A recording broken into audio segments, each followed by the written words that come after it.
Hi friends, optics അക്കാദമിയുടെ മറ്റൊരു വീഡിയോയിലേക്ക് നിങ്ങൾക്ക് ഏവർക്കും സ്വാഗതം. നാം ഇതുവരെ ചർച്ച ചെയ്ത് കഴിഞ്ഞിട്ടുള്ളത് സെക്കൻഡ് സെമിസ്റ്റർ പെഡഗോഗി സബ്ജക്റ്റിലെ ഫസ്റ്റ് യൂണിറ്റിൻ്റെ രണ്ട് പാർട്ടാണ്. ഇൻട്രൊഡക്ഷൻ പാർട്ട്, അതുകൂടാതെ തന്നെ paradigm shift from pedagogy to andragogy to ഹെറ്ററഗോഗി. ഓക്കെ, അടുത്തായി നമ്മൾ ഡിസ്കസ് ചെയ്യാൻ പോകുന്നതാണ് meaning of critical pedagogy and interaction analysis. നമുക്ക് നോക്കാം meaning of critical pedagogy. Critical pedagogy എന്ന് പറഞ്ഞു കഴിഞ്ഞാൽ ക്രിട്ടിക്കൽ തിങ്കിങ് തന്നെയാണ്. നമ്മൾ ക്ലാസ് എടുക്കുന്ന സമയത്ത് വിദ്യാർത്ഥികൾ അതിൻ്റെ കാര്യകാരണങ്ങൾ മനസ്സിലാക്കി അത് അവനവൻ്റെ ജീവിതത്തിലേക്ക് ആവശ്യമുള്ളതാണോ അല്ലയോ എന്ന് മനസ്സിലാക്കി അത് സമൂഹത്തിൽ ഉപകാരപ്രദമാവുന്നതാണോ അല്ലാത്തതാണോ എന്ന് മനസ്സിലാക്കി കുട്ടി തന്നെ സ്വയം ചിന്തിച്ച് അതിനനുസരിച്ച് ചോദ്യങ്ങൾ ചോദിക്കുകയും അതിനനുസരിച്ച് ഡൗട്ട്സ് ക്ലിയർ ചെയ്യുകയും അത് ആ വ്യക്തിയുടെ ജീവിതത്തിലേക്ക് ഉപകാരപ്രദമാവുന്ന തരത്തിലേക്ക് കൂട്ടിച്ചേർക്കലുകളൊക്കെ നടത്തിക്കൊണ്ടുള്ള പഠനത്തെയാണെന്ന് പറയുന്നത് ക്രിട്ടിക്കൽ പെഡഗോഗി എന്ന് പറയുന്നത്. ഇത്തരത്തിലുള്ള പെഡഗോഗിയിൽ അധ്യാപകർ എന്ത് ചെയ്യുമെന്ന് വെച്ച് കഴിഞ്ഞാൽ ചോദ്യം ചോദിക്കാനുള്ള അനുവാദം നൽകും, അതേപോലെ തന്നെ സ്വതന്ത്രമായി ചിന്തിക്കാനുള്ള സ്വാതന്ത്ര്യം നൽകും. അതുകൂടാതെ തന്നെ മറ്റു കാര്യങ്ങൾ റെഫർ ചെയ്ത് പഠിക്കാനുള്ള സ്വാതന്ത്ര്യവും അതിനുള്ള ഹിൻറ്റുകളും അതിനുള്ള മെറ്റീരിയൽസും കാര്യങ്ങളെല്ലാം കൊടുക്കും. അതേ കൂടാതെ തന്നെ ബ്രെയിൻ സ്റ്റോമിംഗ് നടത്തും. അതായത് ചിന്താതലത്തിൽ ഒരു വിസ്ഫോടനം നടത്തും എന്നുള്ളതാണ് ബ്രെയിൻ സ്റ്റോമിംഗ് എന്നതിൻ്റെ അർത്ഥം. അപ്പോൾ അത്തരത്തിലുള്ള ഒരു പഠന രീതിയാണെന്ന് പറയുന്നത് ക്രിട്ടിക്കൽ പെഡഗോഗി എന്ന് പറയുന്നത്. Students think critically, they solve problems and think at A higher level using there acquired skills എന്നുള്ളതാണ്. അവരുടെ ചിന്താഗതി ഉയർന്ന തലത്തിലേക്ക് കൊണ്ടുപോവുക. ഏതിൻ്റെ ബേസിൽ? അവർ ഇതുവരെ പഠിച്ചിട്ടുള്ള അല്ലെങ്കിൽ അവർ ഇതുവരെ നേടിയിട്ടുള്ള അറിവിൻ്റെയും സ്കില്ലിൻ്റെയും ബേസിൽ കുട്ടികളുടെ ചിന്താതലത്തെ ഒരു ഹയർ തലത്തിലേക്ക് കൊണ്ടുപോവുക. അതിനോടനുബന്ധിച്ച് പറഞ്ഞിട്ടുള്ളതാണ് എന്ന് പറയുന്നത് ക്രിട്ടിക്കൽ പെഡഗോഗി എന്ന് പറയുന്നത്. അപ്പോൾ ഈ സ്വതന്ത്രമായിട്ടുള്ള ചിന്താഗതി എങ്ങനെ കുട്ടികളിൽ വളർത്തിയെടുക്കാം എന്നുള്ള രീതിയിലായിരിക്കും മിക്കവാറും നമ്മളോട് ചോദ്യം ചോദിക്കുക.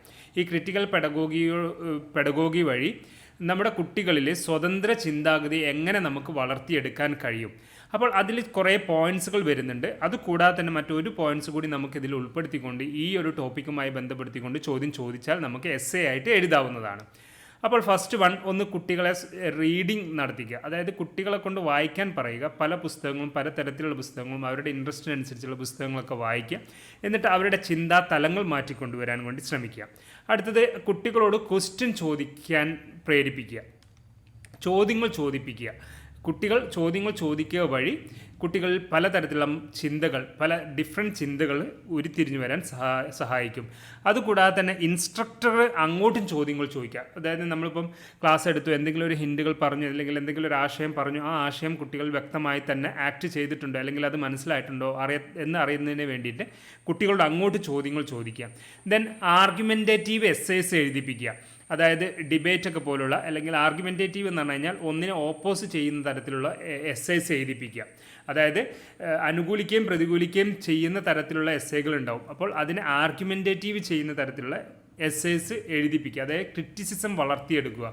ദെൻ ഡിസ്കഷൻസ് നടത്തുക, അതേപോലെ തന്നെ ഡിബേറ്റ് നടത്തുക, മോഡലിംഗ് ചെയ്യിപ്പിക്കുക. അതേപോലെ തന്നെ new media or delivery techniques, മറ്റു പലതരത്തിലുള്ള പുതിയ മീഡിയകളും അതേപോലെ തന്നെ മറ്റു വ്യത്യസ്ത രീതിയിൽ കുട്ടികളിലേക്ക് അത് ഡെലിവറി ചെയ്യിപ്പിക്കുക.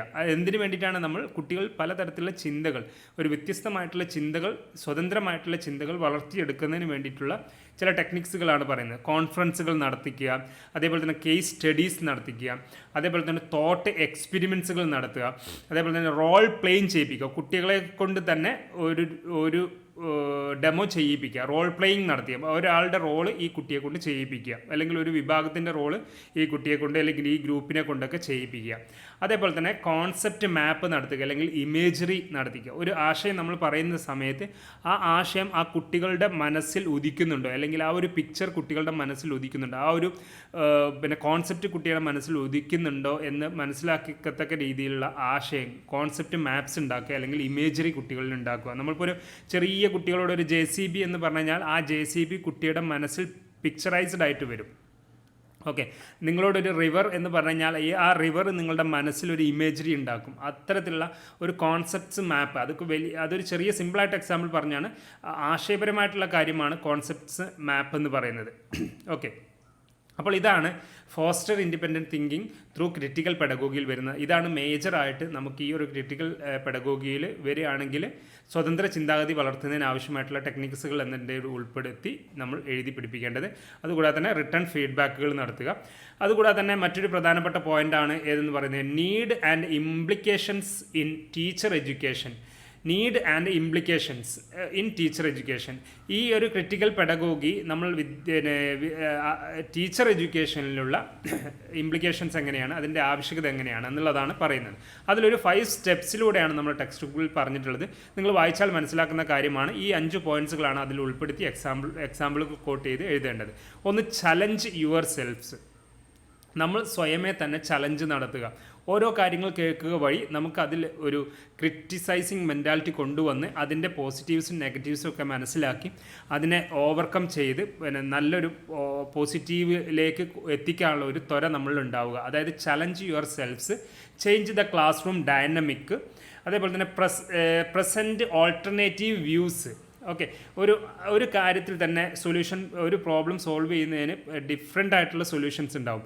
അപ്പോൾ ആ ഓൾട്ടർനേറ്റീവ്സ് പലതും നമ്മളെ മനസ്സിൽ കൊണ്ടുവരാൻ കഴിയണം. അത് നമുക്ക് ലിസ്റ്റ് ചെയ്യാനും കഴിയണം. Change your assessments. അതേപോലെ തന്നെ നമ്മൾ ഇതുവരെ നടത്തിയിട്ടുള്ള അസസ്മെൻറ്റ് രീതി ആയിരിക്കരുത് ചിലപ്പോൾ എന്ത് ചെയ്യുക ക്രിട്ടിക്കൽ പെഡഗോഗിയിൽ ഉണ്ടായിരിക്കേണ്ട അസസ്മെൻറ്റ് എന്ന് പറയുന്നത്. Then encourage activism. ആക്റ്റീവായിരിക്കുക. അതേപോലെ തന്നെ നമ്മൾ എന്ത് ചെയ്യുക ആക്ടിവിസ്റ്റുകളെ പോലെ തന്നെ ആക്ട് ചെയ്യാൻ വേണ്ടി ശ്രമിക്കുക എന്നുള്ളതാണ്. അതായത് ചേഞ്ചസ് കൊണ്ടുവരിക, വിപ്ലവങ്ങൾ സൃഷ്ടിക്കാൻ നമ്മളെ കൊണ്ടാവുക. ഒരു വിഭാഗത്തിൻ്റെ മൊത്തം സോഷ്യൽ ഈവിൾസ് അല്ലെങ്കിൽ സോഷ്യൽ പ്രോബ്ലംസ് അതൊക്കെ തിരുത്തുന്നതിന് വേണ്ടിയിട്ട് നമ്മൾ എന്ത് ചെയ്യേണ്ടി വരും, ഒരു ക്രിട്ടിക്കൽ പെഡഗോഗി അല്ലെങ്കിൽ ക്രിട്ടിക്കൽ മെൻറ്റാലിസം നമ്മളിൽ ഉണ്ടാവണം.